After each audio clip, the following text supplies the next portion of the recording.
Les éditions lelivreaudio.com, en collaboration avec le site internet techno-science.net, présentent les actualités techniques et scientifiques, partie numéro 2.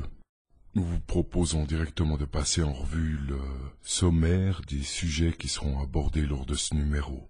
2 nouvelles colonies de manchots empereurs en Antarctique, le changement climatique et les Mayas. Somnolence au volant, la lumière bleue aussi efficace que le café. Jouer dehors, une activité indispensable pour les enfants. De nombreux défis pour les concepteurs de puces informatiques. Votre mémoire vous joue des tours, vérifiez votre pharmacie. L'évolution des systèmes pour smartphones. Notre mois de naissance détermine notre avenir professionnel. Guide méthodologique sur l'information CO2 dans les transports, les mouvements du noyau liquide de la Terre, la formation des premiers objets solides du système solaire, l'hibernation d'un rongeur affecté par le changement climatique.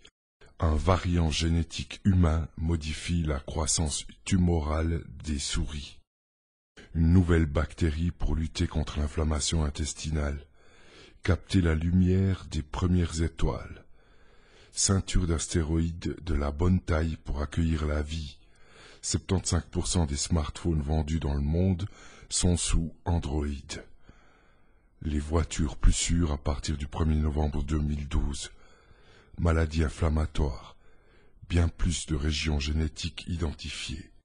Des roches du Groenland témoignent du processus de formation de la Terre. Efficacité de la nitisinone confirmée pour une maladie du foie mortelle. LHC pulvérisé des records pour produire des bosons de Higgs. Staphylocoque doré expliquer sa résistance aux antibiotiques. La prise de décision perturbée lorsque l'on est pauvre. Vie et terre, 2 nouvelles colonies de manchots empereurs en Antarctique.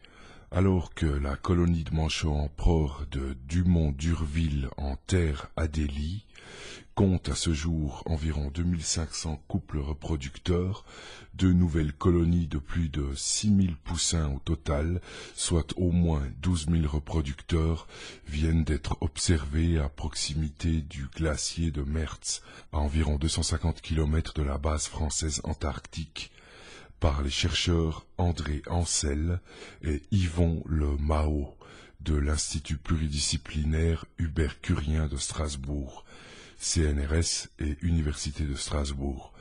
Comme un couple ne peut élever qu'un seul poussin par année de reproduction, cela porte la population de manchots empereurs à au moins 8500 couples dans ce secteur de l'Antarctique, soit 3 fois plus que la dernière estimation.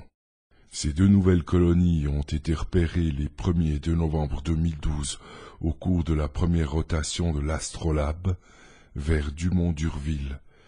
Elles sont situées sur la glace de mer hivernale qui emprisonne des vestiges du glacier Mertz.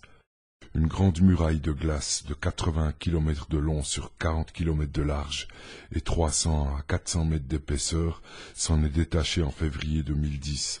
Les 2 colonies sont probablement issues d'une colonie initiale de manchots empereurs qui, à la suite de la rupture du glacier Mertz, essaie de trouver de nouveaux sites adéquats pour se reproduire. André Ancel soupçonnait l'existence d'une telle colonie depuis 1999, année au cours de laquelle, avec Barbara Wienecke, Australian Antarctic Division, ils ont observé depuis la langue glaciaire du Mertz des allées et venues de milliers de manchots empereurs très loin de la colonie de Dumont-d'Urville. Les observations satellitaires de 2009 et 2012, menées par Peter Fretwell et Phil Tratan, British Antarctic Survey, ont confirmé la présence de cette colonie aux abords du Mertz. Mais la rupture de la langue du glacier Mertz en 2010 a posé la question du devenir de cette colonie. Les difficultés liées aux contraintes hivernales, l'hiver étant la période à laquelle se reproduisent les manchots empereurs, ainsi qu'à la disparition en été de la glace de mer sur laquelle les manchots établissent leur colonie, ont longtemps empêché l'accès à ce site de reproduction. En 2012, toutes les conditions humaines et logistiques ont enfin été réunies. L'Institut polaire français, IPEV, a alors décidé de dévier la route normale de l'Astrolabe pour permettre à André Ancel et Yvon Le Mao de se rendre sur place. Une bonne fenêtre météorologique associée à la parfaite connaissance des équipes logistiques de l'IPEV, de cet environnement polaire ainsi qu'aux prouesses de la navigation dans les glaces de l'équipage, avec l'appui héliporté indispensable dans cette région, ont permis de confirmer la présence de manchots, la rupture du glacier Mertz ayant complètement modifié la configuration des lieux. Les chercheurs français ont découvert que la colonie, initialement localisée par les chercheurs britanniques, est en fait éclatée sur 2 sites distants d'une quinzaine de kilomètres. Le premier, géoréférencé par les Anglais, comprend près de 2000 poussins. Le second, découvert lors d'un vol scientifique depuis l'Astrolabe, près de 4000. Directeur de recherche au CNRS, membre de l'Académie des sciences et responsable du programme de recherche de l'Institut polaire français, dans le cadre duquel ces découvertes ont été réalisées sur les axes de recherche de l'Institut d'écologie et environnement du CNRS, Yvon Le Mao a déclaré « Ce succès récompense les longs efforts et la ténacité d'André Ancel. Il fait suite à un travail collectif impliquant une coopération nationale et internationale comme avec le Centre d'études biologiques de Chizé et le Centre scientifique de Monaco, ou bien encore avec le Royaume-Uni et l'Australie, nations largement investies dans les recherches scientifiques en Antarctique. » Note, l'Astrolabe est le navire ravitailleur de la P&O Maritime Services, affrété par l'Institut polaire français Paul-Émile Victor et les terres australes et antarctiques françaises. Le changement climatique et les Mayas. Une nouvelle étude sur les stalagmites vieilles de 2000 ans situées dans une grotte dans le sud de Belize montre que le changement climatique a eu des effets à long terme sur la croissance et la désintégration de la civilisation maya classique. Occupant l'Amérique centrale actuelle, les Mayas ont laissé des traces historiques détaillées de leur riche culture, de leur système politique sophistiqué et de leur technologie avancée, par des inscriptions sur des monuments de pierre. Les guerres, mariages, accessions au trône de roi ou de reine étaient liés à des dates du calendrier qui ont été rattachées à des jours précis du calendrier chrétien. La fin de cette tradition, entre l'an 800 et 1000, marque l'effondrement général des systèmes politiques de l'époque maya classique. Comment une société aussi solide a pu disparaître continue d'intriguer les chercheurs. Doug Kennett et ses collègues ont analysé les stalagmites de la grotte Yokbaloum à Belize. Les chercheurs y ont mesuré la composition en isotopes de l'oxygène pour reconstituer un relevé des chutes de pluie. Ces isotopes migrent avec l'eau de pluie dans les dépôts caverneux et se trouvent incorporés aux stalagmites, ce qui donne une idée des quantités de pluie tombées sur le sol au-dessus. Ce relevé dans les stalagmites de Yokbaloum révèle que les périodes de fortes pluies ont conduit à l'expansion de la population maya et à une prospérité générale des années 440 à 660 de notre ère. Cette période a été suivie d'une série de sécheresses qui ont provoqué un déclin de la productivité agricole et contribué à une fragmentation sociétale et à un effondrement politique. Les plus sévères sécheresses enregistrées lors des années 1020 et 1100 se sont produites après la chute des centres de l'État maya. Kennett et ses collègues avancent que le dessèchement à long terme du climat a contribué aux stress environnementaux et sociétaux qui ont perturbé l'expansion de la population et résulté dans la fragmentation finale des systèmes politiques mayas. Les chercheurs promettent d'utiliser les données de cette étude pour moderniser la dynamique complexe des changements climatiques, environnementaux et sociétals. Référence: Development and Disintegration of Maya Political System in Response to Climate Change par D.J. Kennett, B.J. Coulton, C. Ebert et C. Jasva du Pennsylvania State University à University Park. Pour une liste complète des auteurs, voir le manuscrit Science du 9 novembre 2012, article numéro 13. Somnolence au volant, la lumière bleue aussi efficace que le café. Des chercheurs du laboratoire Sommeil, Attention et Neuropsychiatrie, CNRS Université Bordeaux-Ségalan, en collaboration avec des scientifiques suédois, viennent de démontrer pour la première fois au moyen de tests en conduite réelle qu'une émission continue de lumière bleue est aussi efficace que le café pour améliorer la vigilance au volant la nuit. Publié dans la revue PLOS ONE, ces résultats pourraient mener au développement d'un système électronique anti-somnolence intégré au véhicule. Avant cela, les scientifiques doivent tester plus largement ce dispositif.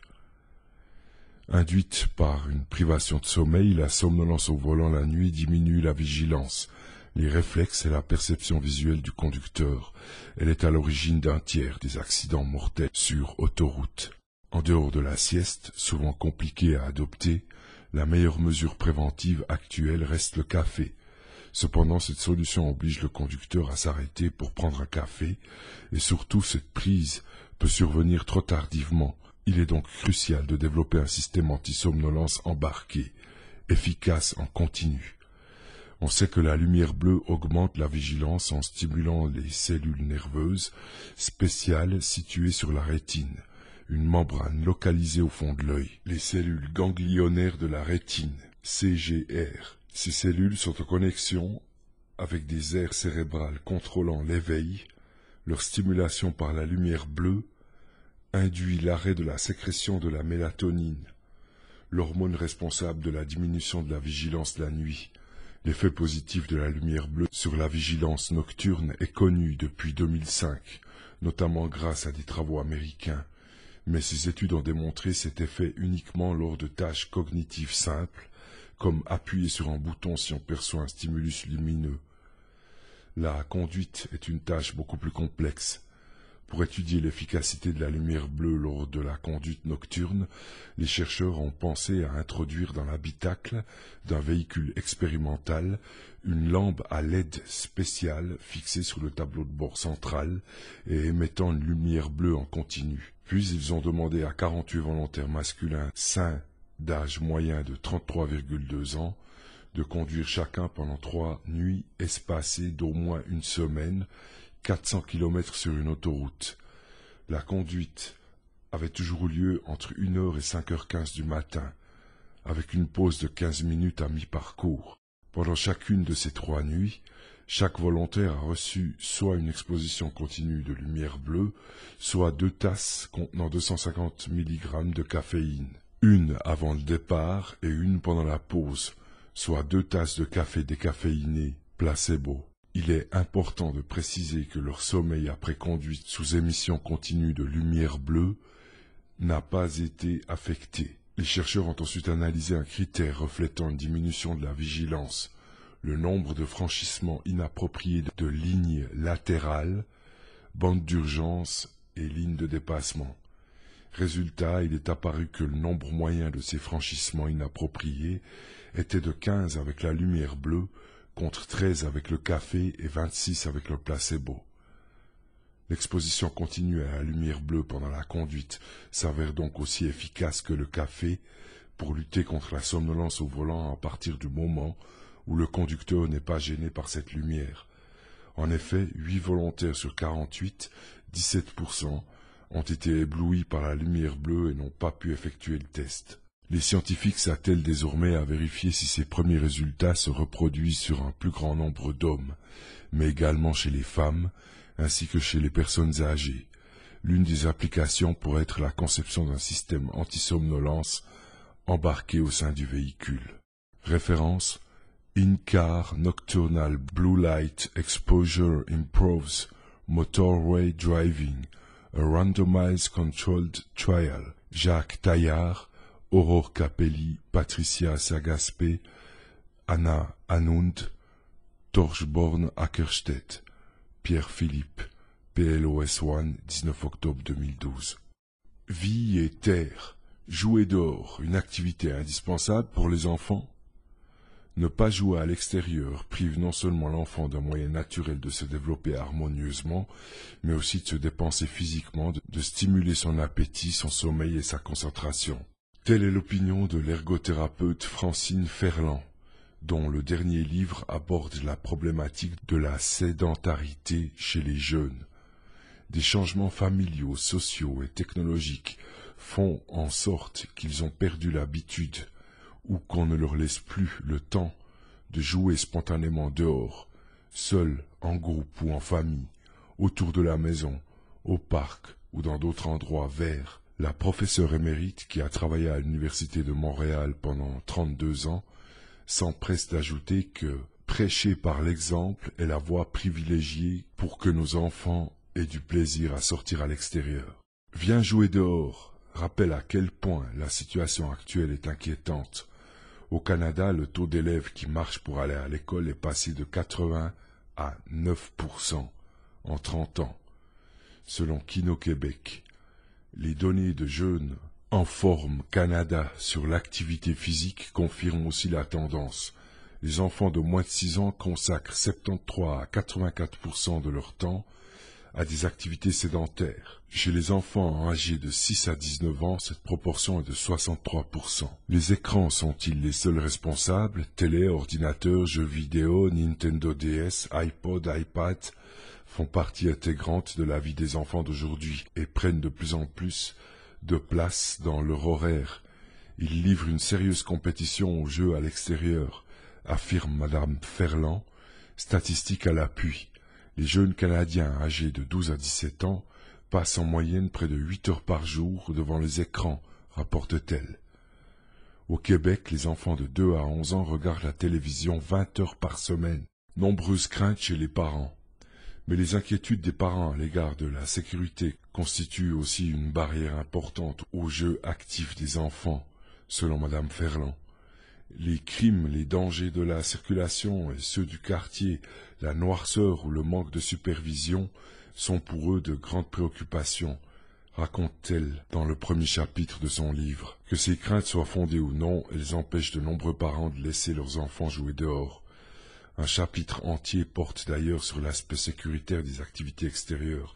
Madame Ferland y parle des diverses précautions à prendre pour protéger les jeunes, des crèmes solaires aux chasses moustiques en passant par l'équipement et les dangers potentiels liés aux jeux sur le balcon, à la piscine ou encore à la construction de forts et de tunnels en hiver. L'ergothérapeute ne néglige aucun aspect du jeu en plein air. L'auteur détaille également les bienfaits du jeu extérieur sur la santé des jeunes, notamment chez les enfants atteints d'un trouble déficitaire de l'attention. Diverses recherches démontrent qu'une exposition à des espaces en plein air peut avoir un effet favorable sur la concentration et diminuer l'impulsivité chez les enfants et dans la population en général, fait-elle valoir, sans compter les effets positifs sur l'obésité et le stress. D'après Madame Ferland, qui consacre un chapitre dans son ouvrage à des idées de jeu adaptées aux différents âges, aux différents lieux et à chaque saison, il est indispensable de viser l'équilibre dans les activités des jeunes. Il faut concevoir pour nos jeunes un horaire équilibré qui prévoit une alternance d'activités extérieures et intérieures, physiques et sédentaires, libres et structurées, dit-elle. Alors l'enfant se développera plus harmonieusement. Fin de citation. Physique. De nouveaux défis pour les concepteurs de puces informatiques. Une découverte surprenante pourrait influer sur le choix des matériaux entrant dans la composition des systèmes nanoélectroniques. Pour mettre au point les puces informatiques de demain, leurs concepteurs devront comprendre le fonctionnement d'une charge électrique lorsqu'elle est confinée dans des fils métalliques d'un diamètre à peine aussi large que quelques atomes. Une équipe de physiciens de l'université McGill de Montréal et des chercheurs du Centre de recherche et développement de General Motors ont démontré que le courant électrique pouvait être considérablement réduit lorsque des fils composés de métaux différents entrent en contact. Cette surprenante baisse de courant pourrait constituer un défi de taille susceptible d'influer sur le choix des matériaux et la conception des dispositifs dans le domaine de la nanoélectronique, un secteur en émergence. La taille des dispositifs entrant dans la composition des circuits électroniques diminue d'année en année conformément à la course à la miniaturisation décrite dans la loi de Moore, selon laquelle le nombre de transistors que peut comporter un circuit intégré double tous les 18 mois environ. Bien que ces progrès constants aient rendu possibles les ordinateurs de poche, ils soulèvent néanmoins de sérieux enjeux. Si la taille des dispositifs se mesure maintenant à la largeur de quelques atomes, leur résistance au courant n'augmente plus à un rythme constant. En fait, la résistance est instable et présente les effets contre-intuitifs de la mécanique quantique, affirme Peter Grütter, professeur de physique à McGill. On pourrait comparer ce phénomène à un boyau d'arrosage. Explique le professeur Grütter, si la pression d'eau demeure constante, une diminution du diamètre du boyau se traduira par une réduction du débit. Mais si vous réduisez la taille du boyau jusqu'à ce que son diamètre atteigne la largeur de 2 ou 3 atomes, le débit cessera de diminuer à un rythme proportionnel à la section transversale. Il variera alors de façon aléatoire. C'est exactement cette folie quantique entre guillemets que les chercheurs de l'université McGill et General Motors ont observée et décrite dans un article publié récemment dans la revue Proceedings de l'Académie nationale des sciences. Les scientifiques ont étudié un contact infiniment petit entre l'or et le tungstène, deux métaux utilisés en association dans la fabrication de puces informatiques, afin de réaliser différents composants fonctionnels d'un même dispositif. L'équipe du laboratoire du professeur Grütter a fait appel à des techniques microscopiques d'avant-garde pour obtenir des images d'une précision de l'ordre de l'atome, d'une sonde en tungstène et d'une surface en or qu'ils ont mis en contact mécaniquement de manière précise et contrôlée. Le courant électrique traversant le point de contact était beaucoup plus faible que prévu. Un modèle mécanique de la structure atomique de ce point de contact a été réalisé en collaboration avec Yuki, chercheuse scientifique au centre de recherche et développement de General Motors à Warren au Michigan. Un modèle électrique à la fine pointe de la technologie réalisé par Jess Mason de l'équipe de recherche de Han Guo, professeur de physique à l'université McGill, a permis de confirmer ces résultats et d'observer que des disparités au niveau de la structure électronique de ces deux métaux réduisaient de 4 fois la circulation du courant, et ce, même en présence d'une interface parfaite. Les chercheurs ont également découvert que des défauts cristallins, discontinuités dans l'agencement normal des atomes apparus lors de la mise en contact mécanique des deux matériaux, contribuaient également à la baisse de courant. Cette baisse de courant est 10 fois plus importante que celle initialement prévue par les experts, précise le professeur Grütter. Les résultats de cette étude soulignent la nécessité de poursuivre la recherche afin de surmonter ce problème. Le choix des matériaux et le recours à d'autres techniques de traitement pourraient constituer des pistes de solution. La première étape vers une solution consiste à prendre conscience du problème, affirme le professeur Grütter. C'est la première fois que des chercheurs démontrent qu'il s'agit d'un problème important pour les systèmes nanoélectroniques. Vie et terre. Votre mémoire vous joue des tours, vérifiez votre pharmacie. La consommation de différents médicaments d'usage courant dans le traitement de l'insomnie, de l'anxiété, des démangeaisons et des allergies peut avoir des effets négatifs sur la mémoire ou la concentration des personnes âgées, selon une étude réalisée par Drey-Kara Tannenbaum, titulaire de la chaire pharmaceutique Michel Saucier en santé et en vieillissement à l'Institut universitaire de gériatrie de Montréal, IUGM, et professeur associé de médecine et de pharmacie à l'Université de Montréal. Jusqu'à 90% des personnes âgées de plus de 65 ans consomment au moins un médicament d'ordonnance. 18% des gens de ce groupe d'âge se plaignent de leur mémoire et présentent des troubles légers de la cognition. La recherche suggère qu'il y aurait un lien à faire entre les deux situations. En analysant les résultats de 162 tests réalisés sur les anticholinergiques, les antihistaminiques et les GABAergiques et les opioïdes, une équipe internationale de chercheurs dirigée par la doctoresse Tannenbaum soupçonne sérieusement que la consommation épisodique de plusieurs de ces médicaments peut causer des atteintes mnésiques sur la mémoire et non mnésiques sur l'attention, la concentration et la performance. Il s'agit d'une piste d'explication peu explorée chez les patients en bonne santé générale. Les 68 tests analysés sur les médicaments benzodiazépines, souvent utilisés pour traiter l'anxiété et l'insomnie, ont montré que ces derniers induisent systématiquement des effets sur la mémoire et la concentration, avec une relation observable entre la dose et l'effet. Les 12 tests sur les agents antihistaminiques et les 15 tests sur les antidépresseurs tricycliques rapportent des effets sur l'attention et la capacité de traitement de l'information. Les résultats de la Dr Tannenbaum soutiennent les recommandations émises dans les nouveaux critères de Beers publiés au printemps 2012 par le American Geriatrics Society d'éviter à tout prix la prise de ces médicaments chez les personnes âgées. Dr Tannenbaum insiste sur l'importance de diffuser ces connaissances. Les aînés peuvent jouer un rôle important dans la réduction des risques associés à l'usage de ces médicaments. Ils doivent connaître cette information sur leurs médicaments pour qu'ils se sentent plus à l'aise de discuter avec leurs médecins et leurs pharmaciens d'options pharmacologiques ou non pharmacologiques plus sécuritaires, affirme-t-elle. Par ailleurs, la Dr Tannenbaum rappelle que chaque cas doit être traité individuellement. Malgré les risques connus, certains patients gagnent à poursuivre leur traitement pharmacologique plutôt que de vivre avec les symptômes de leur maladie. Ils doivent cependant être en mesure de faire un choix éclairé en comprenant les effets que ces médicaments peuvent avoir sur leur mémoire et leur concentration. Fin de citation. Résumé de la recherche.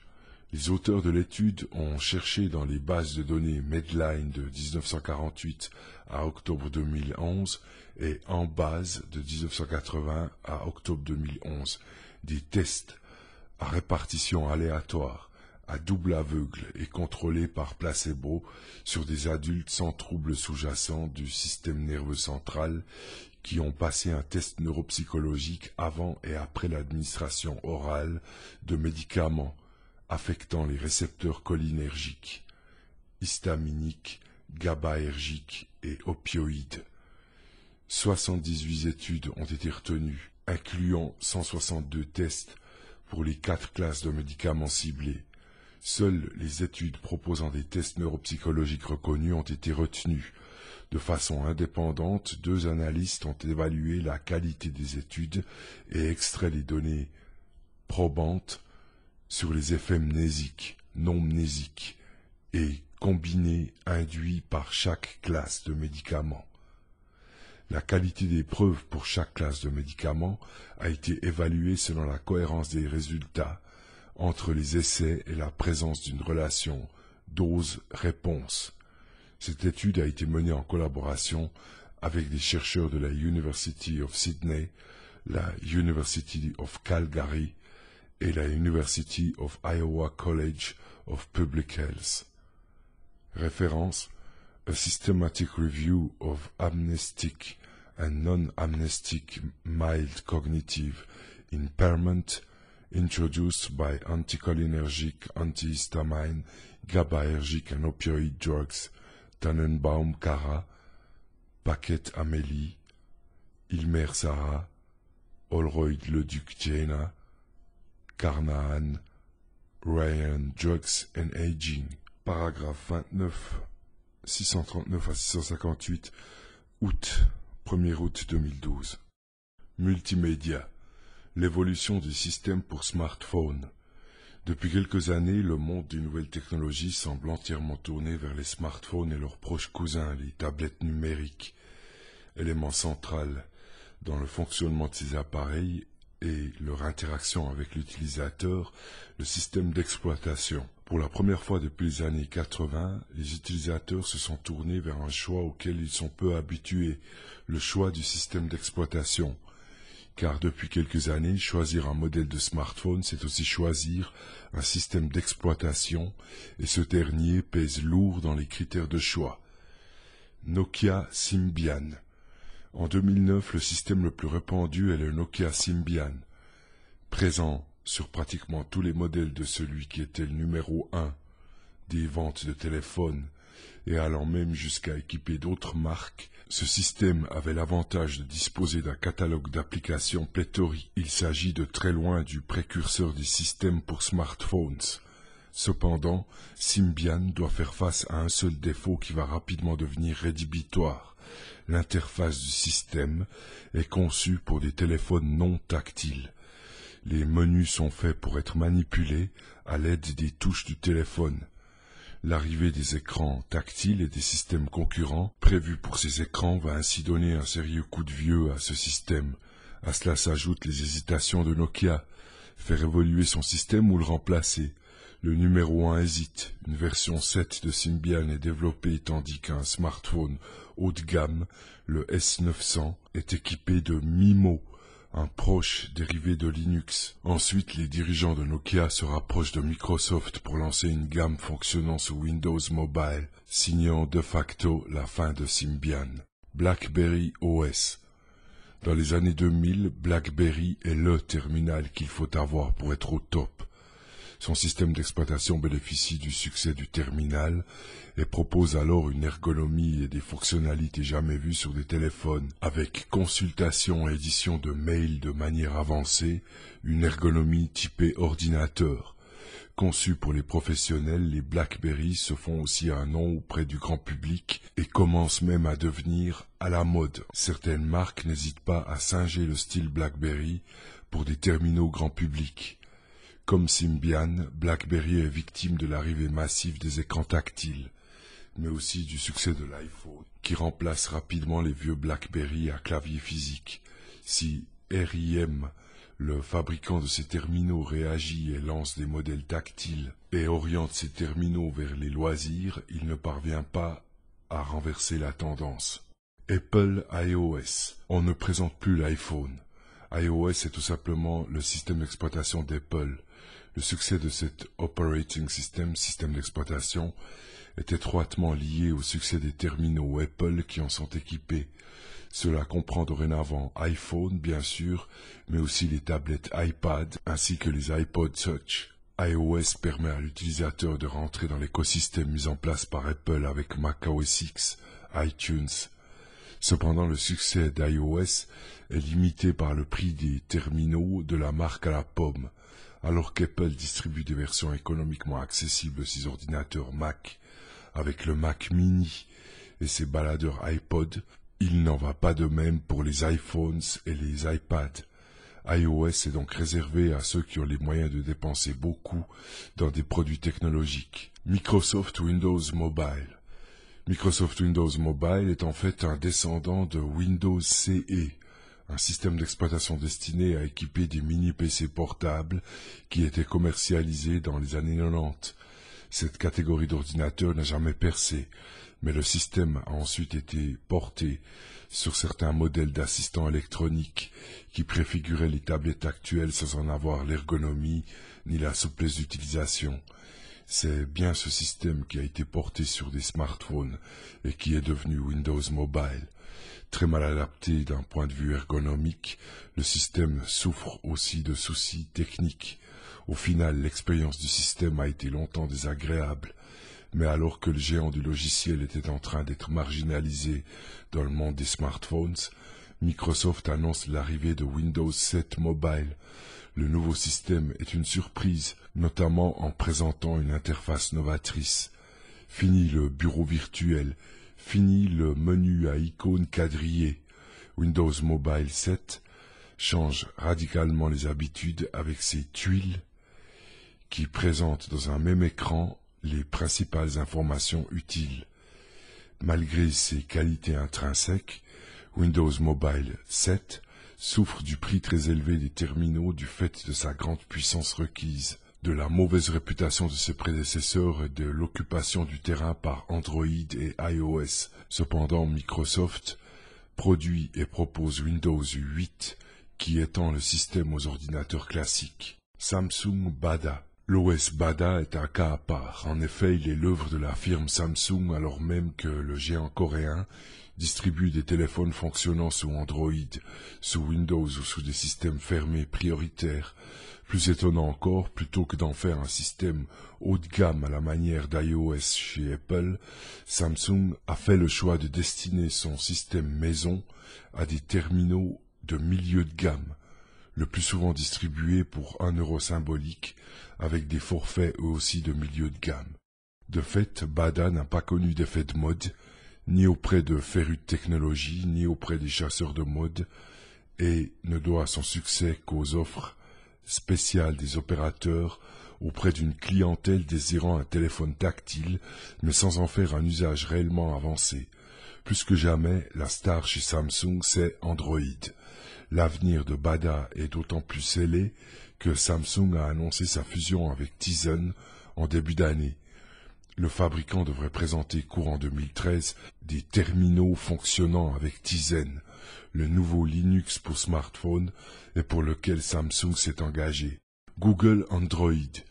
Basé sur un noyau Linux, Android est le système qui connaît actuellement le plus grand succès. Paru timidement sur des téléphones chinois signés HTC, Android s'est rapidement montré comme étant la principale alternative à iOS d'Apple. Basé sur Linux, il s'agit d'un système ouvert qui attire immédiatement une grande communauté de développeurs. Il est rapidement adopté par plusieurs ténors du monde de la téléphonie mobile comme Samsung, Sony, LG, Motorola. Le résultat est le suivant. La puissance marketing de ces marques, pour la promotion de leurs terminaux, profite directement au système qui les équipe, Android. Le même phénomène se reproduit sur les tablettes et rapidement un nouveau tandem, digne du duo Intel-Microsoft des années 90, émerge avec Samsung et Google.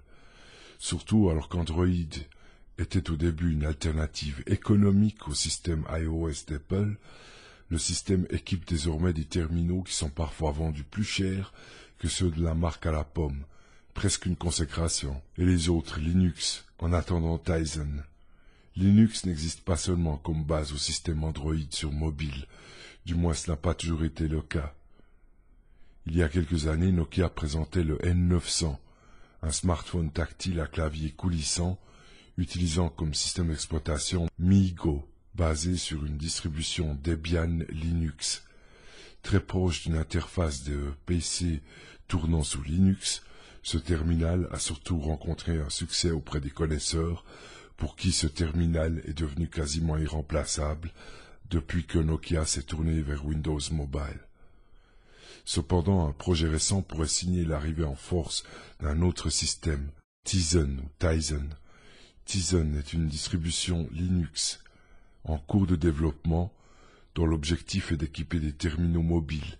Il ne s'agit pas du premier projet du genre, mais Tizen compte parmi ses participants Samsung et Huawei. Les premiers terminaux sont attendus pour 2013. Autre sujet, notre mois de naissance détermine notre avenir professionnel. Des chercheurs de l'Université de Colombie-Britannique de Vancouver, UBC, viennent de découvrir que la date de naissance d'une personne peut affecter son ascension professionnelle. Cette étude montre en particulier que seulement 6,13% d'un échantillon de 500 leaders, CEO, plus hauts responsables des dirigeants opérationnels d'une grande structure professionnelle, repérés par Standard & Poor's, S&P, 500 CEO, étaient nés en juin et seulement 8,87% en juillet. Par comparaison, les personnes nées en mars et en avril représentent respectivement 12,53% et 10,67% de cet échantillon.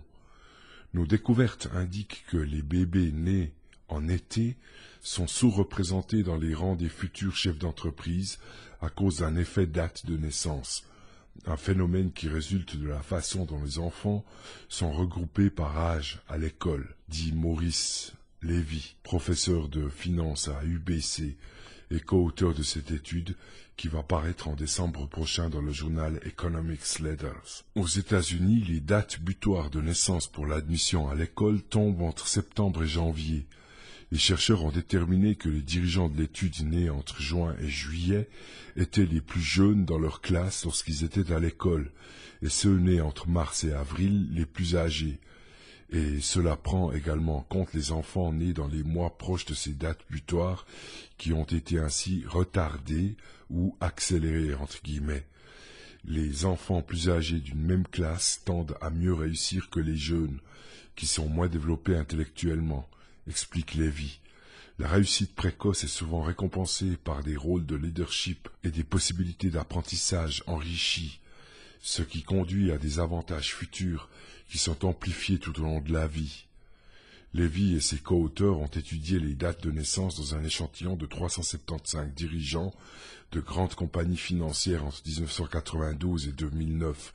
Notre étude permet d'ajouter que la façon dont notre système d'éducation regroupe les enfants par âge impacte le succès de ces derniers sur le long terme. Nous pourrions exclure certains des meilleurs talents du monde des affaires simplement en les inscrivant à l'école trop tôt, conclut Lévy. Transport, guide méthodologique sur l'information CO2 dans les transports. L'obligation d'informer le bénéficiaire d'une prestation de transport de la quantité de CO2 émise pour réaliser cette prestation entre en vigueur à compter du 1er octobre 2013. Le 31 octobre 2012, le ministère de l'Écologie, du Développement durable et de l'Énergie, en lien avec l'ADME, a mis en ligne la première partie d'un guide méthodologique pratique pour aider les personnes publiques ou privées organisant ou commercialisant une prestation de transport de personnes, de marchandises ou de déménagement à remplir cette obligation. Cette mesure concerne tous les modes de transport, aérien, ferroviaire, fluvial, maritime, routier, environ 85 000 entreprises de toute taille, toute prestation de transport ayant son point d'origine ou de destination en France. Le guide harmonise les méthodes de calcul des émissions de CO2, d'ores et déjà pratiquées volontairement par un nombre croissant d'entreprises de transport. Ce document a été élaboré dans le cadre de l'Observatoire Énergie-Environnement des Transports, OEET, placé sous la présidence du professeur Yves Crozet. Déclinant les calculs des émissions de CO2 par activité et par métier, il a fait l'objet d'une importante concertation avec les professionnels. L'information sur les quantités de CO2 émises par les prestations de transport contribuera à éclairer les choix des particuliers et des professionnels sur les solutions les plus respectueuses de l'environnement.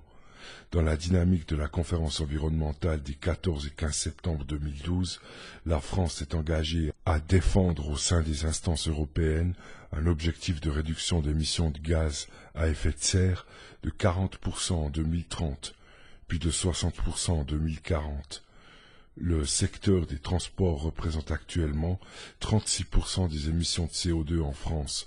Source Citepa, format Secten, avril 2012. Vie et terre, les mouvements du noyau liquide de la Terre.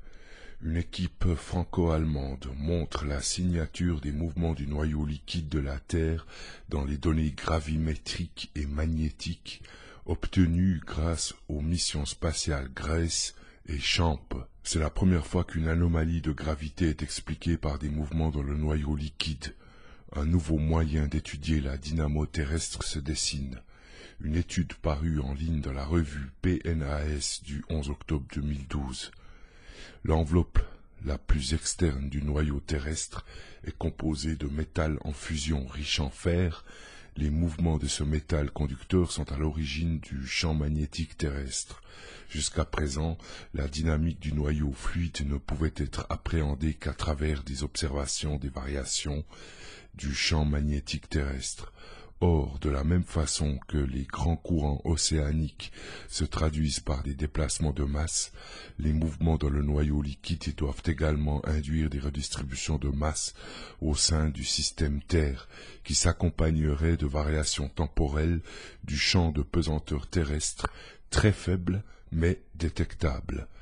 C'est le défi que viennent de lever les auteurs de l'article. Depuis le lancement de la mission en 2002, les variations temporelles du champ de pesanteur sont mesurées tous les mois à l'échelle globale, même si elles sont dominées par l'effet des mouvements de masse associés au cycle de l'eau entre atmosphère, océan, calotte polaire et hydrosphère continentale.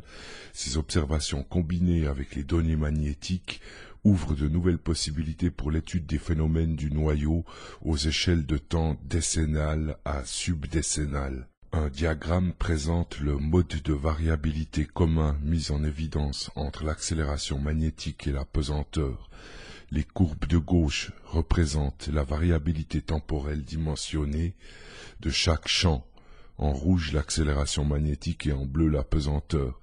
Les cartes de droite représentent le motif spatial adimensionné, associé. À partir d'une analyse de 8 ans de données du satellite pour le champ magnétique et des géoïdes GRACE construits par le CNES-GRGS pour le champ de pesanteur, ainsi que de sorties de modèles océaniques et hydrologiques, l'équipe de scientifiques a mis en évidence une variabilité commune aux échelles de temps interannuelles entre l'accélération du champ magnétique terrestre et la pesanteur dans une zone centrée sur l'Afrique, s'étendant de l'océan Atlantique à l'océan Indien. La région où ce signal est détecté présente des caractéristiques très particulières. Une diminution extrêmement importante de l'intensité du champ magnétique du noyau est observée à cet endroit depuis plusieurs décennies.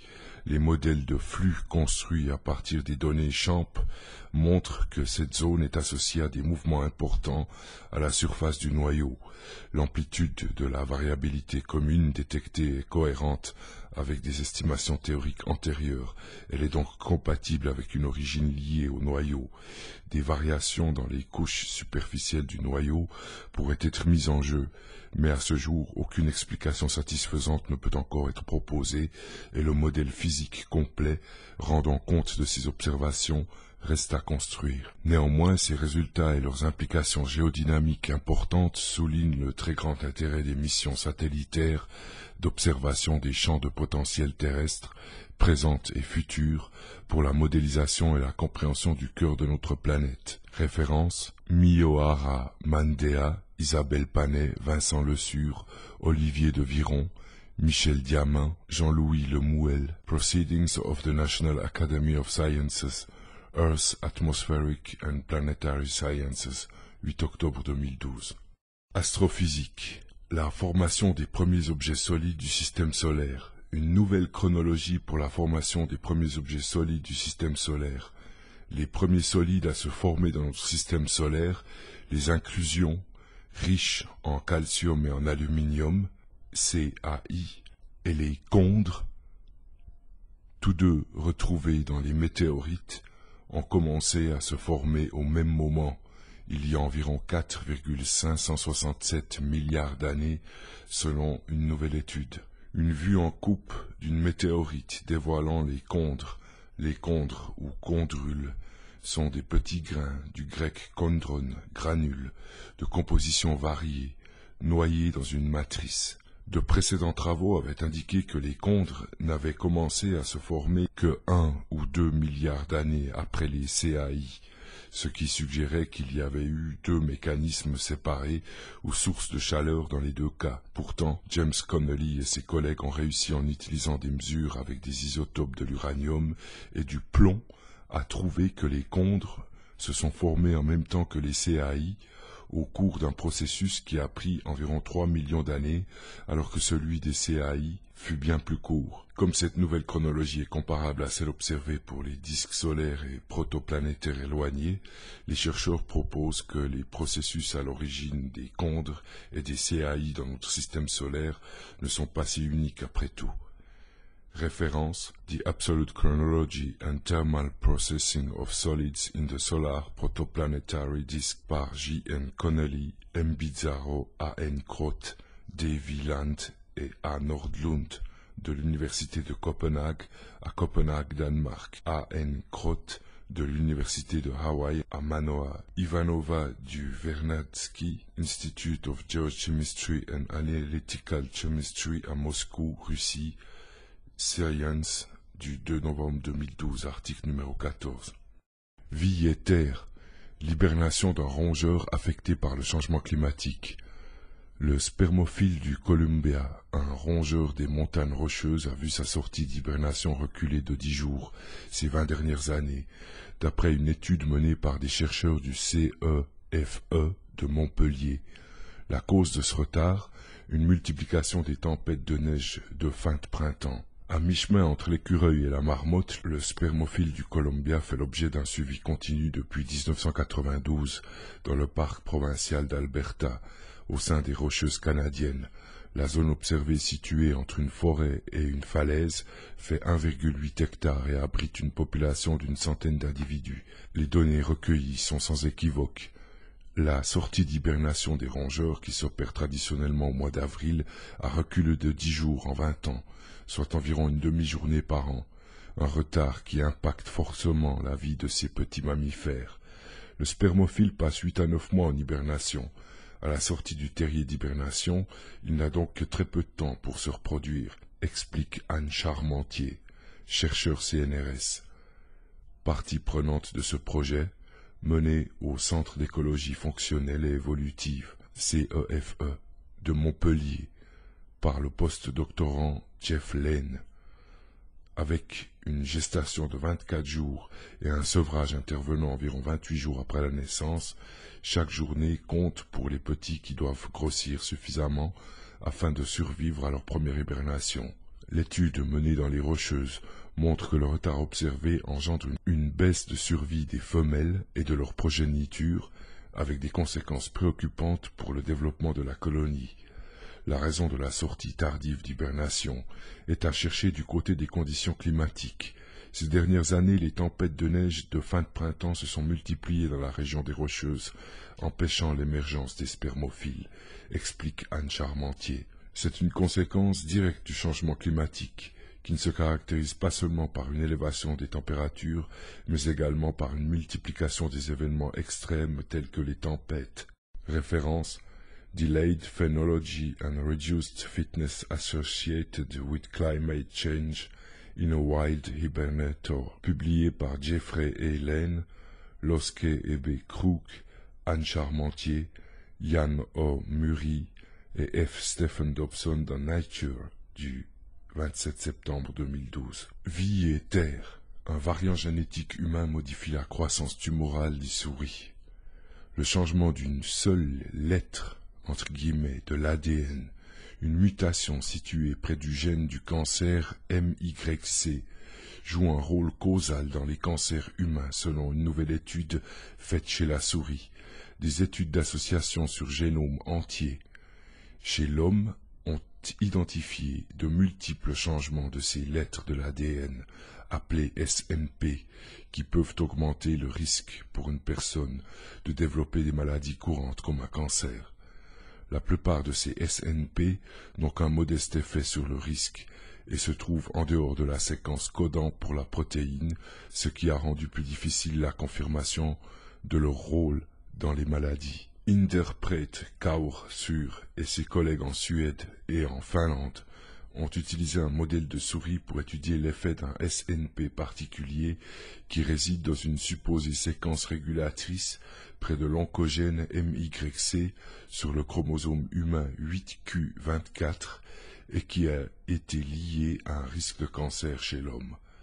Lorsqu'une séquence comprenant ce SNP a été supprimée chez des souris qui étaient prédisposées à développer des tumeurs intestinales, les souris ont développé moins de tumeurs que celles prises comme contrôle. Il s'avère ainsi que ce SNP contribue au cancer chez l'homme en modifiant la régulation du gène MYC. Référence: Mice lacking at MYC enhancer element that includes human SNP, RS 6983-627, are resistant to intestinal tumors. Science du 2 novembre 2012, article numéro 22. Vie et terre. Une nouvelle bactérie pour lutter contre l'inflammation intestinale. Maladie inflammatoire chronique de l'intestin, bactérie bénéfique. Elafine. Nathalie Verniol, directrice de recherche à l'INSERM, et son équipe du Centre de physiopathologie de Toulouse Purpan, CPTP, INSERM, Université de Toulouse 3, Paul Sabatier, CNRS, avec Philippe Langella, directeur de recherche à l'INRA, et son équipe de l'Institut Michaelis, et en collaboration avec l'Institut Pasteur, vient de réussir à produire des bactéries bénéfiques, entre guillemets, capables de protéger l'organisme des inflammations intestinales. Cette protection est assurée par une protéine humaine, l'élafine, introduite artificiellement dans des bactéries de produits laitiers, Lactococcus lactis et Lactobacillus casei. Cette découverte pourrait être utile à terme aux personnes souffrant de maladies inflammatoires chroniques comme la maladie de Crohn ou la rectolite hémorragique ou colite ulcéreuse.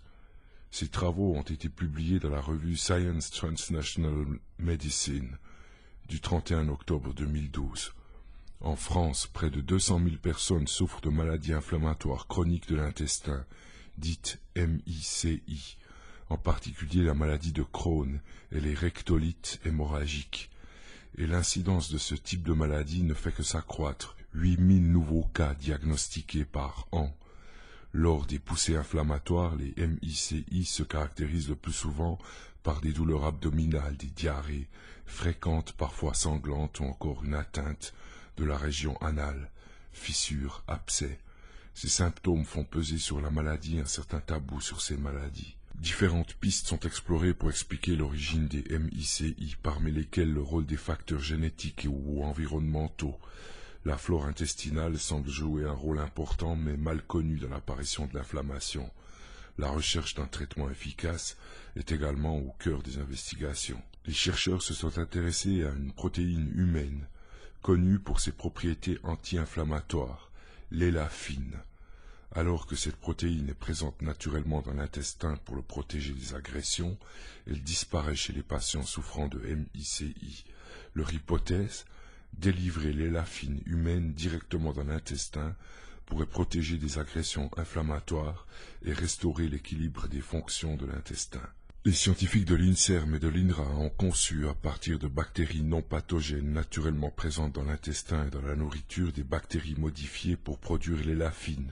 Pour cela, le gène de l'élafine humaine, isolé en collaboration avec une équipe de l'Institut Pasteur, a été introduit chez Lactococcus lactis et Lactobacillus casei, deux bactéries alimentaires présentées dans les produits laitiers. Des résultats chez la souris. Lorsqu'elles sont administrées par voie orale à des souris, ces bactéries recombinantes, productrices d'élafine humaine, se retrouvent quelques heures plus tard à la surface de l'intestin, où elles délivrent la protéine anti-inflammatoire. Dans différents modèles murins d'inflammation intestinale chronique ou aiguë, le traitement oral par ces bactéries produisant l'élafine a considérablement protégé l'intestin et diminué les symptômes inflammatoires. Et chez l'homme, l'élafine exprimée par ces bactéries protège aussi des lignées cellulaires intestinales humaines en culture, des agressions inflammatoires similaires à celles observées dans les maladies inflammatoires chroniques de l'intestin. L'élafine ainsi produite restaure l'équilibre et les fonctions de la muqueuse intestinale en diminuant l'inflammation et en accélérant la guérison des cellules.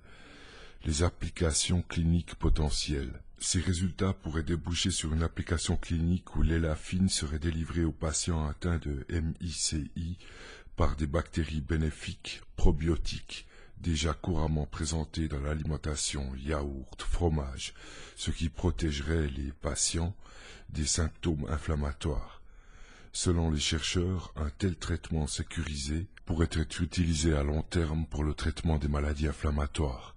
Ces travaux ont fait l'objet d'une protection par le brevet et d'une cession de licence exclusive à un partenaire industriel, géré par l'INSERM Transfer. Référence: Food Grade Bacteria Expressing Elafine Protect Against Inflammation and Restore Colon Homeostasis. Science Translational Medicine 2012. Astrophysique. Capter la lumière des premières étoiles. Des chercheurs ont repéré la lumière des premières étoiles de l'univers, appelée fond de lumière diffuse extragalactique, ou EBL. Ce résultat va aider à mieux comprendre la formation des étoiles et l'évolution des galaxies. Une image du télescope spatial Spitzer montrant l'image brute et l'image du fond diffus extragalactique infrarouge qui apparaît si on soustrait les étoiles du premier plan. Ce fond peut être interprété comme une signature de la lumière des étoiles de population 3, qui seraient les premières étoiles formées au commencement de l'univers. L'illustration est de NASA, JPL, Caltech, A. Kashlinsky, GSFC. L'EBL est un rayonnement du fond stellaire qui englobe tout dans l'espace et contient l'histoire de l'univers. Les émissions proches de notre système solaire et de notre galaxie parasitent l'EBL et rendent sa détection difficile. Les scientifiques peuvent toutefois encore détecter l'ancienne lumière des étoiles dans le spectre des rayons gamma, car les photons de ceux-ci interagissent avec l'EBL.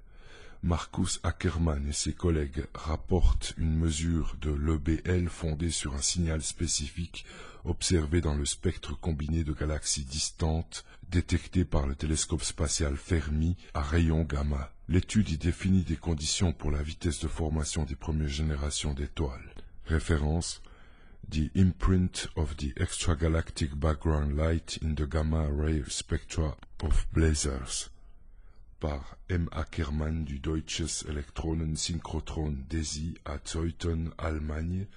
Pour une liste complète des auteurs, voir le manuscrit Science du 2 novembre 2012, article numéro 20. Astronomie. Ceinture d'astéroïdes de la bonne taille pour accueillir la vie. Les systèmes solaires avec des petites planètes porteuses de vie peuvent être rares si elles sont tributaires de ceintures d'astéroïdes comportant juste la bonne masse. Selon une étude réalisée par Rebecca Martin du programme Sagan Fellow à la NASA de l'Université du Colorado à Boulder et Mario Livio du Space Telescope Science Institute à Baltimore dans l'État du Maryland. Une illustration montre 3 scénarios possibles pour l'évolution de la ceinture d'astéroïdes. Dans la première image, une planète de la taille de Jupiter migre à travers la ceinture d'astéroïdes. Il se produit une dispersion de matière inhibant la formation de la vie sur les planètes. La deuxième image montre notre modèle du système solaire. Une planète de la taille de Jupiter se déplace légèrement vers l'intérieur, mais elle est juste à l'extérieur de la ceinture d'astéroïdes. Dans le troisième exemple, on voit une grosse planète qui ne migre pas du tout. On assiste à la formation d'une ceinture d'astéroïdes massive. La ceinture d'astéroïdes serait lourde et bombarderait les planètes, ce qui pourrait empêcher la vie d'évoluer. Les scientifiques donc suggèrent que la taille et l'emplacement d'une ceinture d'astéroïdes, façonnée par l'évolution du disque protoplanétaire du Soleil et par l'influence gravitationnelle d'une planète géante à proximité comme Jupiter, peuvent déterminer si la vie complexe évoluera sur une planète comme pour la Terre. Les résultats de cette étude ont été publiés le 1er novembre dans les Monthly Notices de la Royal Astronomical Society, revue publiée par l'Oxford University Press. Pour plus d'informations, voir en anglais http://hubblesite.org newscenter/archive. Multimédia. 75% des smartphones vendus dans le monde sont sous Android. Le système d'exploitation de Google pour terminaux mobiles semble réussir son pari. Une étude du cabinet d'analyse ID révèle que sur 4 smartphones actuellement vendus dans le monde, 3 sont équipés du système d'exploitation Android. Il s'agit là d'une belle victoire pour Google, qui devance maintenant tous ses concurrents sur ce marché. Cependant, cette statistique a aussi ses limites. Voici donc un petit décryptage. Ce que recouvre ce chiffre. Aussi impressionnant que soit ce chiffre, il convient de le nuancer sur 3 points différents. Il concerne seulement les ventes du 3e trimestre 2012. Il n'est pas représentatif du parc de téléphones actifs. Il ne concerne que les smartphones, pas l'ensemble des téléphones mobiles. Une période très particulière. Le premier point a son importance. Il s'agit du trimestre précédant la sortie de l'iPhone 5. Sur cette période, plusieurs terminaux très attendus, animés par Android, font l'actualité. Il s'agit de la gamme Xperia de Sony et du Galaxy S3 de Samsung. A l'inverse, les chiffres de la marque à la pomme souffrent d'un attentisme de clients préférant attendre la nouvelle star d'Apple, La période choisie est donc particulièrement favorable au système Android et le chiffre de 75% doit donc être confirmé lors du 4e semestre. Il n'est pas représentatif du parc réel, il s'agit d'un autre point. Si les fans de technologie changent souvent de terminal pour avoir en permanence le dernier cri de la technologie entre les mains, un grand nombre d'utilisateurs se contentent de faire durer des téléphones de génération plus ancienne. Ainsi, des téléphones avec des systèmes fermés ou des systèmes d'exploitation tels que Symbian sont encore nombreux à être utilisés. Smartphones, mais pas des téléphones. Le second point a son importance, les smartphones ne sont qu'une partie des téléphones actuellement commercialisés. Nombre de petits forfaits de cartes prépayées sont encore accompagnés de téléphones classiques qui ne sont donc pas pris en compte dans la statistique des smartphones. Il en est de même pour un grand nombre de tactiles d'entrée de gamme qui accompagnent souvent des forfaits destinés au jeune public. Malgré leur apparence et leur fonctionnalité, ils ne peuvent prétendre au titre de smartphones. La différence entre smartphones et téléphones mobiles. Les téléphones mobiles sont l'ensemble des terminaux permettant de passer un appel ou d'échanger des SMS sur les réseaux mobiles. Les smartphones sont des téléphones munis d'un système d'exploitation permettant l'installation d'applications natives sur le terminal, c'est-à-dire qui fait du téléphone un véritable ordinateur ambulant. Un grand nombre de téléphones tactiles ne sont pas des smartphones, à l'inverse, il existe des smartphones qui ne sont pas du tout tactiles. Transport. Les voitures plus sûres à partir du 1er novembre 2012. Le 1er novembre 2012, l'Europe accomplit un grand pas en avant en matière de sécurité des véhicules avec l'entrée en vigueur d'une série de nouvelles exigences de sécurité pour les nouveaux types de véhicules à moteur. Parmi les mesures désormais obligatoires figurent notamment les témoins de port de ceinture, les exigences de sécurité pour les véhicules électriques, les ancrages de sièges pour enfants plus faciles, ISOFIX, une meilleure protection des passagers contre le déplacement de bagages en cas d'accident et un système de contrôle de la pression des pneumatiques. En outre, les voitures seront également équipées d'indicateurs de changement de vitesse pour aider les conducteurs à économiser du carburant et à réduire les émissions de CO2. Ces nouveaux dispositifs sont requis en vertu du règlement de la sécurité générale adopté en 2009. Ce règlement a remplacé à lui seul plus de 50 directives sans affaiblir les normes de sécurité. Il a donc radicalement simplifié la législation européenne et a réduit la charge réglementaire et administrative pesant sur l'industrie automobile. Le vice-président de la Commission européenne chargé de l'industrie et de l'entrepreneuriat, M. Antonio Tajani, a déclaré « Nous travaillons d'arrache-pied pour améliorer la sécurité des conducteurs, des passagers et des usagers de la route en général en Europe. Ces nouvelles mesures augmenteront sensiblement le niveau de sécurité en réduisant la probabilité d'accidents et leurs conséquences. Il s'agira pour l'Union européenne d'une réalisation tangible. N'oublions pas que le règlement général sur la sécurité a également permis l'une des simplifications les plus radicales de notre législation en abrogeant plus de 50 directives et en les remplaçant par un seul règlement. » Fin de citation. Les effets des nouvelles exigences en matière de sécurité. Les exigences de sécurité rendues obligatoires pour les nouveaux types de véhicules à compter du 1er novembre auront une réelle incidence sur la sécurité des conducteurs et des passagers. Le siège de conducteur devra être équipé d'un témoin de port de ceinture. Ce dispositif rappellera au conducteur de fixer sa ceinture de sécurité au moyen d'un signal d'avertissement optique et audible qui perdurera même lorsque la voiture est déjà en mouvement. Les voitures électriques devront satisfaire à des prescriptions strictes en matière de sécurité électrique, assurant que les utilisateurs ne puissent recevoir de chocs électriques lorsqu'ils sont en contact avec des pièces du véhicule ou le compartiment moteur. Les voitures devront être équipées d'au moins 2 points d'ancrage ISOFIX pour les sièges pour enfants, qui doivent être pleinement intégrés dans les sièges arrière. Ces points d'ancrage peuvent être utilisés avec des sièges pour enfants compatibles, ce qui permettra une meilleure stabilité du siège pour enfants et une meilleure protection de l'enfant.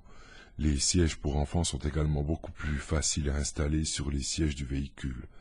En outre, les voitures seront équipées de nouvelles étiquettes mettant en garde contre le déplacement de dispositifs de retenue pour enfants faisant face vers l'arrière sur un siège protégé par un airbag frontal actif. Les sièges arrière devant le compartiment à bagages devront désormais être suffisamment solides pour protéger contre le déplacement de bagages dans le coffre en cas de collision frontale.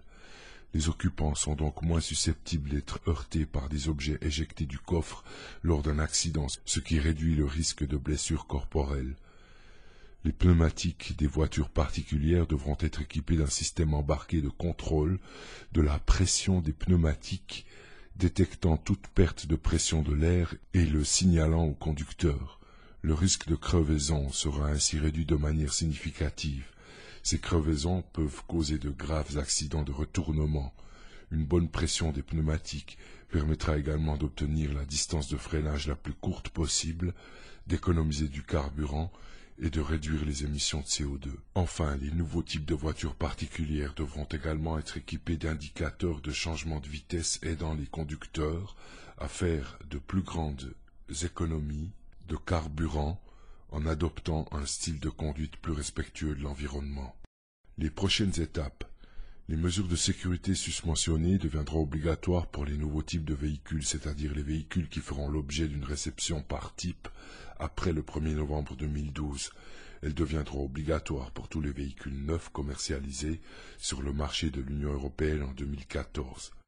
Contexte. D'importants progrès ont été accomplis en matière de réduction des accidents routiers grâce à une combinaison de mesures destinées aux véhicules, aux conducteurs et à l'infrastructure et appliquées au niveau européen, national et local. Ces résultats ne suffisent toutefois pas. Par conséquent, la Commission a proposé de se fixer comme nouvel objectif pour 2020 de réduire le nombre de victimes de la route dans l'Union européenne de 50% par rapport à 2010. Les mesures susmentionnées visant à améliorer la technologie au service de la sécurité des véhicules contribueront à la réalisation de cet objectif. Vie et terre, maladies inflammatoires, bien plus de régions génétiques identifiées. Dans le cadre de l'une des plus grandes études génétiques jamais menées, une équipe internationale de scientifiques a jeté une lumière nouvelle sur le fondement génétique des maladies inflammatoires de l'intestin, MII, la maladie de Crohn et la colite ulcéreuse. Les deux formes connues des MII sont des maladies inflammatoires chroniques du tube digestif touchant plus de 230 000 Canadiens. Le docteur John Ryu, chercheur à l'Institut de cardiologie de Montréal et professeur agrégé de médecine à l'Université de Montréal, est l'un des chercheurs ayant identifié 61 régions génétiques nouvellement associées aux maladies inflammatoires de l'intestin, MII.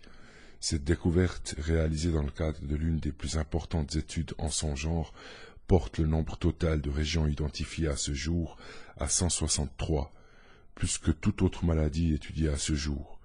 L'étude montre un important nombre commun de ces régions avec celles associées à d'autres maladies inflammatoires et auto-immunes comme la sclérose en plaques et le diabète de type 1. De plus, il y a un chevauchement important avec les régions jouant un rôle central dans la réponse aux microbes, tels ceux causant la tuberculose. Ces faits saillants ont été publiés aujourd'hui dans la prestigieuse revue scientifique Nature. Les résultats de l'étude suggèrent que les MII résultent de systèmes de défense immunologique hyperactifs qui se développent afin de combattre les infections bactériennes graves. Dans le cas des MII, le système immunitaire produit une réaction inflammatoire continue dans le tractus intestinal, ce qui blesse la paroi intestinale et entraîne de la diarrhée et des douleurs abdominales. Les patients atteints de MII nécessitent un traitement à vie, incluant une pharmacothérapie, et doivent souvent subir une chirurgie afin de réparer les dommages tissulaires causés par la maladie. Recherche commune. Jusqu'à ce jour, les chercheurs avaient étudié la maladie de Crohn et la colite ulcéreuse séparément. Or, la présente étude démontre qu'il y a un chevauchement génétique considérable entre ces deux troubles. Au cours de la première étape de l'étude, les chercheurs ont effectué une méta-analyse de 15 études de génomique antérieures portant sur la maladie de Crohn ou la colite ulcéreuse, les deux formes les plus courantes de MII. À partir de cette analyse, ils ont créé un important ensemble de données combinant l'information génétique de 34 000 individus ayant participé à ces études. Les résultats ont ensuite fait partie d'une seconde méta-analyse qui incluait les données de nouvelles analyses de l'ensemble du génome réalisé sur plus de 41 000 échantillons d'ADN de patients atteints de maladie de Crohn ou de colite ulcéreuse et de sujets témoins en santé. Ces échantillons ont été recueillis par l'International IBD Genetics Consortium dans 11 centres à travers le monde. Nous avons grandement élargi la carte des régions génétiques associées au MII, indique le Dr John Ryu, leader du consortium, et l'un des co-auteurs de cette étude avec Jeffrey Barrett du Wellcome Trust Sanger Institute à Cambridge en Angleterre. Chacune de ces régions ne fait augmenter que d'une fraction d'1% le risque d'une personne de développer une MII, et même si on les observe simultanément, elles ne peuvent nous indiquer qui développera ou ne développera pas la maladie. Cependant, chacune raconte une petite histoire sur la biologie de ce trouble, et en combinant ces histoires, nous trouvons des voies biologiques qui, si elles étaient perturbées, peuvent conduire au développement d'une MII. Le système immunitaire, un facteur majeur. Le Dr Ryu et l'équipe internationale de chercheurs ont également étudié l'activité des gènes dans leurs régions associées au MII, et ce, dans des centaines de types de cellules jouant un rôle dans le système immunitaire. Ils ont constaté que certaines cellules tendent à produire plus de ces gènes associés au MII, dont bon nombre contribuent au système de défense de première ligne du corps contre les invasions. Cette découverte illustre qu'une réaction immunitaire semble être un facteur majeur des MII. Lorsqu'une bactérie est détectée, ces cellules ne sont pas qu'activées, mais deviennent hyperactives. Nous observons une action d'équilibre génétique du corps entre la défense contre les infections bactériennes et l'attaque de ses propres cellules, affirme Dr Barnett. Beaucoup des régions que nous avons découvertes participent au processus d'envoi des signaux et réponses visant à défendre l'organisme contre les mauvaises bactéries. Or, nous avons constaté que si ces réponses sont suractivées, l'inflammation qui conduit au MII peut être favorisée. Plus de 100 scientifiques dans 15 pays ont contribué à ces nouveaux travaux, ce qui souligne l'incroyable pouvoir du travail de collaboration au sein d'une grande équipe, ajoute Dr Barrett. Un tel succès n'aurait pu être possible sans les milliers d'échantillons d'ADN de patients atteints de ces maladies qu'a rassemblé l'International IBD Genetics Consortium. Collectivement, nos découvertes permettent de mettre à jour les mécanismes biologiques associés à cette maladie. À propos des maladies inflammatoires de l'intestin, les MII, maladies inflammatoires de l'intestin, résultent d'une inflammation dans le système digestif et affectent 2,5 millions de personnes dans le monde. Avec plus de 230 000 cas, le Canada compte parmi les pays où les MII sont les plus fréquentes, bien qu'elles puissent affecter des gens de tous âges. Les MII sont plus susceptibles de se développer chez les adolescents et adultes de 15 à 30 ans. Les MII sont une condition débilitante qui dure toute la vie. Elles peuvent avoir un effet dévastateur sur les aspects physiques et sociaux de la vie des personnes touchées. Vie et terre. Efficacité de la nitisinone confirmée pour une maladie du foie mortelle. Un consortium de chercheurs québécois coordonné par le service de génétique médicale du CHU Sainte-Justine a publié les résultats d'une étude sur 25 ans portant sur le traitement de la tyrosinémie, maladie du foie mortelle d'origine génétique dépistée à la naissance au Québec, province où elle est beaucoup plus fréquente qu'ailleurs dans le monde. Chez les nouveau-nés traités à la nitisinone dans le premier mois de vie, aucune trace de la maladie n'est décelable dans le foie après au moins 5 ans de traitement, affirme Dr Grant Mitchell du CHU Sainte-Justine et de l'Université de Montréal, qui a dirigé l'étude publiée dans Molecular Genetics and Metabolism en septembre 2012. En raison d'une mutation génétique, le foie des enfants atteints de tyrosinémie ne dégrade pas correctement la tyrosine, un acide aminé contenu dans l'alimentation. Des composés toxiques s'accumulent donc dans le foie, provoquant des complications comme la cirrhose et le cancer du foie, lesquels nécessitent la plupart du temps une greffe du foie pour assurer la survie du patient. Un médicament, la nitisinone, produit des résultats spectaculaires parce qu'il réduit la production de toxines en modifiant la manière dont la tyrosine est dégradée. Si le traitement est entrepris dans le premier mois de vie de l'enfant et qu'il est bien suivi, le foie malade redevient normal. Il y a 40 ans, 90% des enfants tyrosinémiques décédaient avant l'âge de 2 ans. L'étude montre qu'aujourd'hui, ils peuvent jouir d'une santé normale pendant au moins 18 ans et possiblement à vie. Au Québec, le dépistage à la naissance est offert depuis 1970 et le traitement par nitisinone est disponible depuis 1994. La situation est différente ailleurs dans le monde, où dans la plupart des pays, le dépistage néonatal pour la tyrosinémie n'est pas offert. En effet, ailleurs qu'au Québec, les enfants atteints se présentent à l'hôpital avec des complications sérieuses, d'habitude à quelques mois de vie déjà, et ce n'est qu'à ce moment qu'ils sont diagnostiqués. Pour ces enfants, les résultats de l'étude sont d'une importance cruciale. Le traitement aide également les enfants diagnostiqués tardivement parce qu'il prévient les complications aiguës, notamment la transplantation du foie, explique Dr Mitchell. Les résultats du groupe québécois lèvent tout doute sur l'efficacité du traitement à la nitisinone et l'avantage du dépistage précoce de la tyrosinémie. Les chercheurs espèrent que leurs conclusions seront rapidement exportées et adoptées afin que les enfants ailleurs dans le monde puissent aussi bénéficier d'un traitement rapide et optimal. Dans le monde, une personne sur 100 000 est atteinte de tyrosinémie.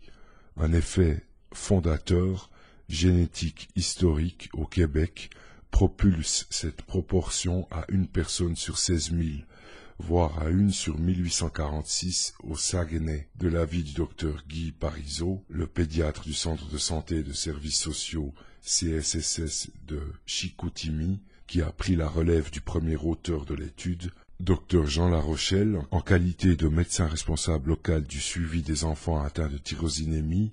Le Québec était l'endroit idéal pour mener cette recherche sur la tyrosinémie, car le nombre de patients est suffisamment grand pour tirer des conclusions scientifiques valables, et la province jouit d'une collaboration étroite avec les médecins responsables du suivi et le groupe de parents des enfants atteints. Détail de l'étude.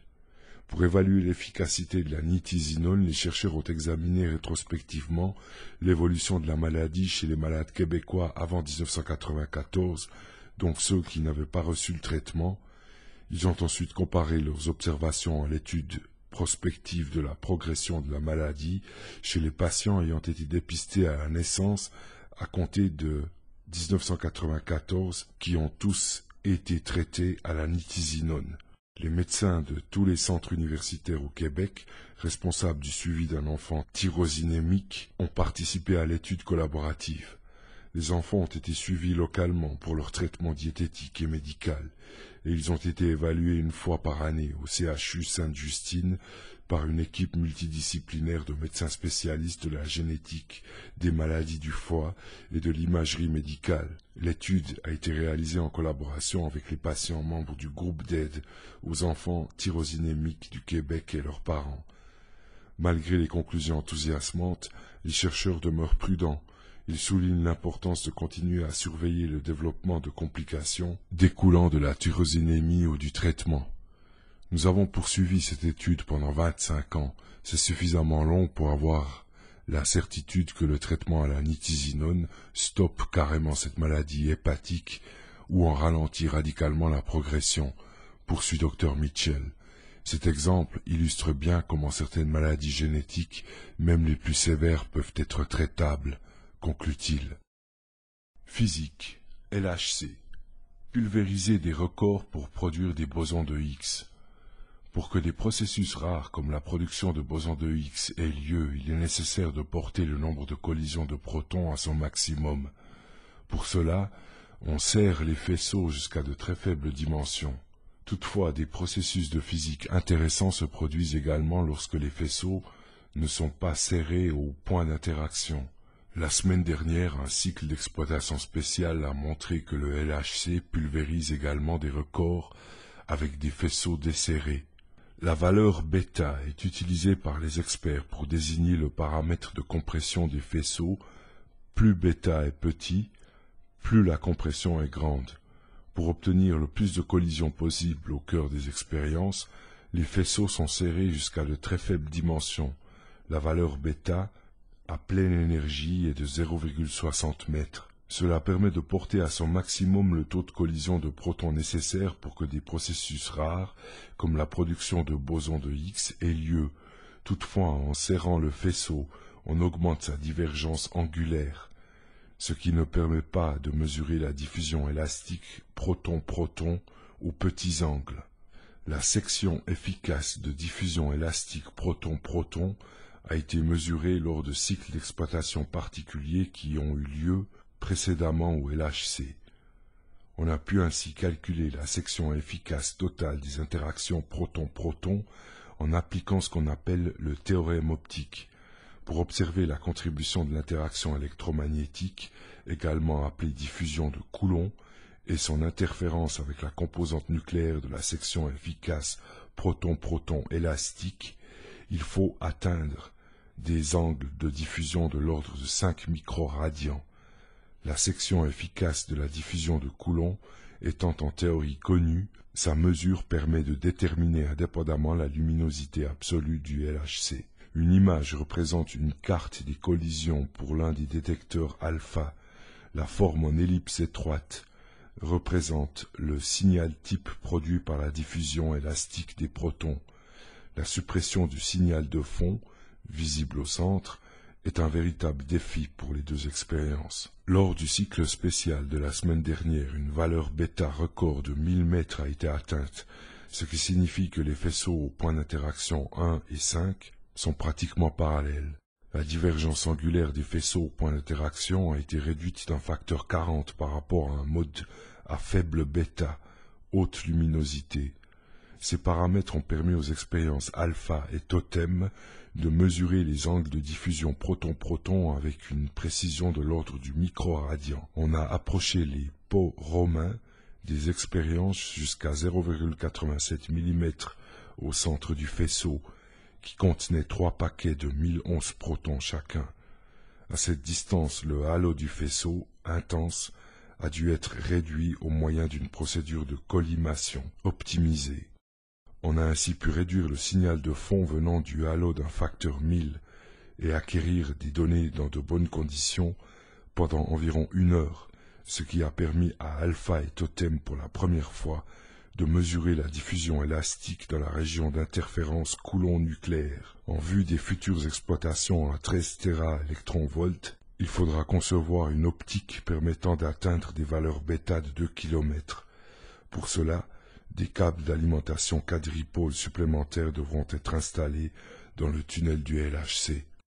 Vie et terre, staphylocoque doré, expliquer sa résistance aux antibiotiques. Des chercheurs de l'Institut Pasteur du CNRS et de la faculté de médecine de l'université de Tsukuba au Japon ont pour la première fois prouvé que l'activation d'un gène du staphylocoque doré, Staphylococcus aureus, permettait à ce dernier d'incorporer de l'ADN exogène et de devenir résistant à la méticilline. Ils ont également identifié 2 mécanismes d'activation de ce gène. Ces résultats constituent un pas important dans la compréhension des mécanismes d'acquisition des gènes de résistance aux antibiotiques par Staphylococcus aureus. Ces travaux ont été publiés dans la revue PLOS Pathogens le 1er novembre. Staphylococcus aureus est une bactérie extrêmement pathogène pour l'homme. Elle est la cause de multiples infections qui vont de la lésion cutanée, furoncle, panarie, impétigo, etc., à l'endocardite, la pneumonie aiguë, l'ostomyélite ou la septicémie. Elle est très redoutée en milieu hospitalier et arrive au premier rang des germes à Gram positifs responsables d'infections nosocomiales. Les souches les plus dangereuses sont celles qui sont multirésistantes aux antibiotiques. C'est le cas du SARM, Staphylococcus aureus résistant à la méticilline. Comme 60% des souches multirésistantes répandues dans le milieu hospitalier européen et qui posent un problème de santé publique majeur. Jusqu'à présent, les mécanismes à l'origine de l'acquisition des gènes de résistance par les bactéries du genre Staphylocoque étaient inconnus. Cependant, l'équipe de Tarek Msadek, chercheur dans l'unité biologie des bactéries pathogènes à Gram positif, Institut Pasteur CNRS, en collaboration avec la faculté de médecine de Tsukuba, vient de faire une importante découverte. Pour la première fois, les chercheurs ont démontré que l'activation d'un gène de Staphylococcus aureus, appelé SIGH, permet à ce dernier de mettre en route une machinerie spécialisée et de capturer de l'ADN présent dans son environnement et donc potentiellement d'acquérir des gènes de résistance aux antibiotiques. Les chercheurs ont également mis en évidence 2 mécanismes distincts d'activation du gène SIG. Dans leur démonstration, après avoir activé expérimentalement le gène SIG, les chercheurs sont parvenus à transformer naturellement une souche de Staphylococcus aureus sensible à la méticilline en une souche résistante, analogue à celle responsable des infections nosocomiales. L'ensemble de ces résultats suggère que l'inhibition du gène SIGH serait une piste sérieuse pour lutter contre l'apparition de souches de Staphylococcus aureus multirésistantes aux antibiotiques. Référence: Expression of a cryptic secondary sigma factor unveils natural competence for DNA transformation in Staphylococcus aureus, November 1, 2012. Vie et terre, la prise de décision perturbée lorsque l'on est pauvre. Quiconque a dû affronter la pauvreté sait combien il est extrêmement coûteux d'être pauvre, a écrit James Baldwin.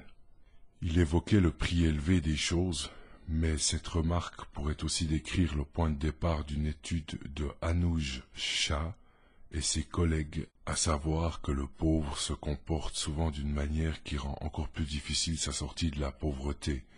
Une raison cruciale à cela, montrent les auteurs, est que l'indigence agit sur la manière dont les gens se concentrent et prennent des décisions. Les personnes à faible revenu jouent souvent à des loteries, n'arrivent pas à être prises en charge par des programmes d'assistance, épargnent trop peu ou empruntent trop. Les spécialistes tendent à expliquer ce comportement par des facteurs environnementaux comme le logement, l'accès à des financements ou à des traits de caractère des pauvres eux-mêmes. Shah et ses collègues suggèrent aussi une autre raison qui est que le fait d'avoir peut pousser les gens à se focaliser sur leurs problèmes immédiats et à négliger ceux qui sont moins urgents. Pour tester cette hypothèse, les chercheurs ont fait jouer des volontaires à une série de jeux de type de ceux présentés à la télévision, ce qui leur procurait de l'argent ou leur apportait des occasions d'emprunter. Les joueurs les plus pauvres faisaient plus attention à leur choix et y passaient plus de temps, mais ce faisant se retrouvaient de plus en plus fatigués mentalement. Ces joueurs empruntaient plus aussi, notamment dans les moments où ils étaient particulièrement impliqués, ce qui était en définitive contre-productif. Les chercheurs en ont conclu que la personne pauvre épargne ou emprunte souvent pour des dépenses spécifiques et ils proposent que les politiques et les programmes attirant l'attention des gens sur leurs besoins futurs devraient les aider à épargner. Ils remarquent aussi que le résultat pourrait s'appliquer aux personnes qui manquent d'autres ressources, comme du temps libre. Alix Peterson-Zvane commente cette étude dans un article Perspectives associées. Astrophysique. Un trou noir supermassif souffle une bulle géante de gaz chaud. Utilisant le nouveau radiotélescope européen Low Frequency Array, LOFAR, les astronomes, dont ceux de l'Observatoire de Paris, de l'Observatoire de la Côte d'Azur et du CNRS, ont obtenu l'une des meilleures images jamais réalisées d'une bulle géante de gaz chaud soufflée par un trou noir supermassif. Le cliché montre comme un gigantesque ballon rempli de plasma émetteur d'ondes basse fréquence. Ses dimensions dépassent celles d'une galaxie entière, telle que la nôtre, observée dans le visible. Une image présente en fausse couleur la galaxie M87.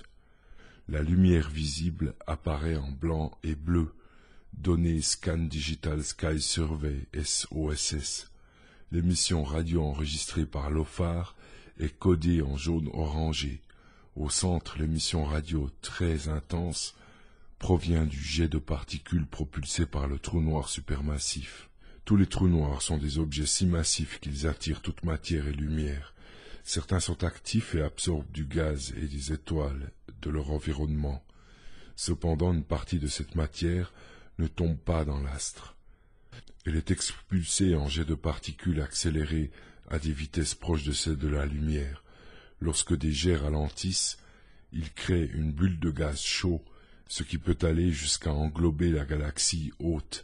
Invisible au télescope optique, cette émission diffuse est extrêmement lumineuse dans le registre des ondes radio basse fréquence, utilisées entre 20 et 160 MHz, soit des longueurs d'onde comprises entre 2 et 15 mètres. Le télescope LOFAR utilise près de 50 000 antennes très simples, dipôles, réparties en une cinquantaine de stations aux Pays-Bas, en Allemagne, au Royaume-Uni, en Suède et en France, station de radioastronomie de Nancy, unité de l'Observatoire de Paris et du CNRS, Cher, région centre, près d'Orléans. Cet instrument unique est ainsi déployé sur des distances qui atteignent parfois plus de 1000 kilomètres. Le résultat publié dans la revue européenne Astronomy and Astrophysics souligne le potentiel du réseau de LOFAR. Ces observations montrent les liens qui unissent le trou noir central supermassif, la galaxie qui l'héberge et leur environnement. Toutes les espèces vivantes en symbiose, une galaxie et son trou noir, mènent une existence intimement liée. La galaxie et son environnement alimentent le trou noir en gaz. En retour, le trou noir renvoie de l'énergie sous forme de puissants jets de particules, réchauffant la matière environnante. Les scénarios récents de formation de galaxies suggèrent que ce processus contrôle en réalité la formation d'étoiles dans les amas de galaxies. L'image a été obtenue pendant la phase de test préliminaire du radiotélescope LOFAR. Il s'agit de pointer, en combinant numériquement les différents signaux reçus, non pas en orientant physiquement les antennes, la galaxie elliptique géante Messier 87, qui domine au centre de l'amas de la galaxie de la Vierge. Celle-ci est 2000 fois plus massive que la Voie lactée et abrite en son sein l'un des plus gros trous noirs connus, ayant une masse atteignant près de 6 milliards de soleils. Il engloutit l'équivalent de la masse de la planète Terre en quelques minutes. Cette matière est convertie, pour l'essentiel, en jets de particules ultra rapides et pour le restant, en rayonnement intense. Ces observations illustrent la violence des interactions entre les trous noirs supermassifs et leur environnement. Collaboration. Ces travaux ont été menés par Francesco de Gasperin du Max Planck Institute for Astrophysics à Garching en Allemagne. Les co-auteurs français sont Cyril Tass, chercheur postdoctoral à l'Observatoire de Paris, Chiara Ferrari, astronome adjointe à l'Observatoire de la Côte d'Azur, et Wim van Driel, astronome à l'Observatoire de Paris. LOFAR en Europe et en France. Le Low Frequency Array, LOFAR, est un instrument innovant capable de détecter des ondes radio avec des longueurs d'onde allant jusqu'à 30 mètres. Celles-ci sont émises dans l'espace lointain par des objets exotiques, tels que des trous noirs, étoiles à neutrons en rotation et supernovae. Pour les détecter, on utilise des milliers d'antennes réparties dans toute l'Europe et combine les signaux dans un supercalculateur basé aux Pays-Bas. Une centaine de gigabits de données par seconde sont analysées en temps réel afin de fournir les images les plus détaillées, jamais réalisées dans ce nouveau domaine. L'utilisation est coordonnée par l'Institut néerlandais de radioastronomie Astron pour un consortium composé des Pays-Bas, de l'Allemagne, du Royaume-Uni, de la Suède et de la France, l'Observatoire de Paris, l'Observatoire de la Côte d'Azur, le CNRS à Orléans et la station de radioastronomie de Nancy, à Cher, région centre, sont directement impliqués dans la mise en œuvre du projet. En particulier, ils participent à l'exploitation scientifique des relevés extragalactiques et de l'univers transitoire. Le système logiciel de construction d'images, équivalent d'une optique adaptative numérique, est une pièce maîtresse de la technologie, très avancée, indispensable au bon fonctionnement de l'ensemble. Il a été presque entièrement conçu à l'Observatoire de Paris, site de Meudon. Beaucoup de solutions instrumentales et numériques développées dans le cadre seront vitales pour les futurs projets de radiotélescopes mondiaux comme le Square Kilometre Array SKA. Superstation. En parallèle, 5 laboratoires de l'Observatoire de Paris et du CNRS à Orléans, en collaboration avec d'autres équipes européennes, ont développé un concept de superstation LOFAR. Il s'agit d'une extension géante de la partie basse fréquence à Nancy qui pourra être utilisée conjointement avec LOFAR ou comme un instrument autonome avec comme atout majeur une très grande sensibilité instantanée. L'étude a été réalisée dans le cadre d'un contrat ANR. Le prototype, construit à l'été 2012, est en test sur le ciel. Les financements pour la construction de l'instrument surnommé Nénuphar sont activement recherchés. Le laboratoire Galaxie, Étoiles, Physique et Instrumentation GEPI est un département scientifique de l'Observatoire de Paris.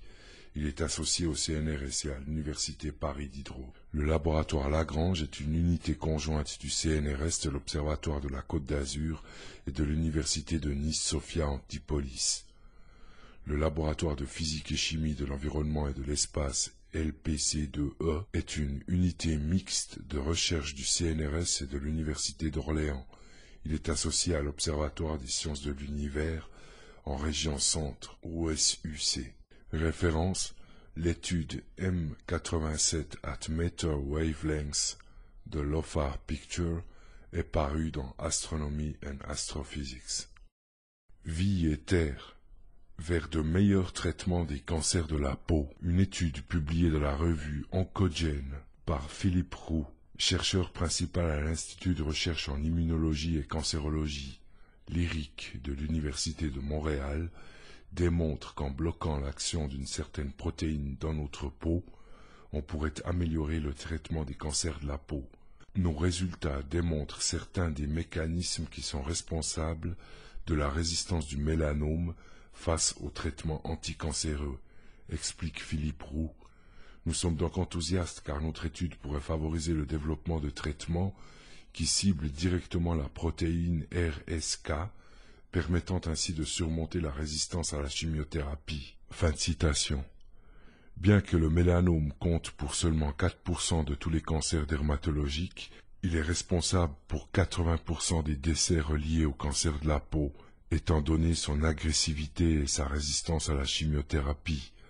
Le taux de mélanome malin est en croissance rapide à travers le monde et il n'existe toujours pas de traitement efficace. Près de 150 000 nouveaux cas de la maladie sont diagnostiqués chaque année. Le mélanome prend naissance dans les mélanocytes, ces cellules qui produisent la pigmentation de la peau. Philippe Roux et son équipe étudient la voie de signalisation RAS-MAPK, qui est souvent dérégulée dans le mélanome ainsi que dans les cancers du poumon, du côlon et du pancréas. Une voie de signalisation est une réaction chimique en chaîne qui influence le comportement des cellules de notre corps. Dans cette étude, Roux et son équipe ont trouvé que la protéine RSK, qui se situe dans la voie RAS-MAPK, contribue à la chimiorésistance en modifiant la réponse des cellules cancéreuses aux agents chimiothérapeutiques. C'est la seconde publication dans la revue Oncogène pour Philippe Roux cette année. Dans une étude publiée en juillet, Roux et ses collaborateurs de l'IRIC, les chercheurs principaux Catherine Borden et Sylvain Méloche, ont démontré que la même protéine appliquée dans la résistance à la chimiothérapie contribue aussi au développement du mélanome. La protéine RSK pourrait donc s'avérer une cible thérapeutique prometteuse pour guérir la maladie. L'étude a été rendue possible grâce au financement reçu par l'Institut de recherche de la Société canadienne du cancer et la Société de recherche sur le cancer. Voilà, c'est tout pour aujourd'hui concernant les actualités nouvelles techniques et scientifiques. Nous remercions la revue techno-science.net pour la permission d'utilisation de ces articles pour constituer le présent document sonore. À bientôt.